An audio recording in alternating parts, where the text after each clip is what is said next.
বিয়ে নিয়ে গুরুত্বপূর্ণ কিছু কথা। আপনার বিয়ের গোসল অন্যদের দিয়ে করাতে হবে কেন? আপনি কি মরে গেছেন?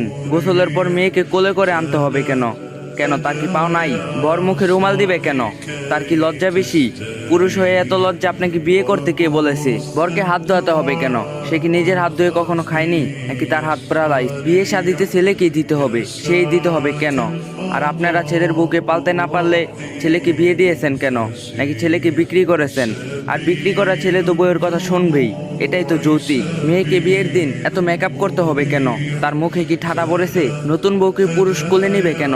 তার পায়ে কি গ্যাস আছে যে ফুরিয়ে হাঁটে? দুলাভাইকে শালীদের সাথে ঢলাঢলি করতে হবে কেন? নিজের বউ থাকতে শালীদের সাথে দুষ্টামি কেন? নাকি তার চরিত্রের মধ্যে দোষ আছে? দুলাভাইকে গেট থেকে যুবতী মেয়েরা রিসিভ করবে কেন?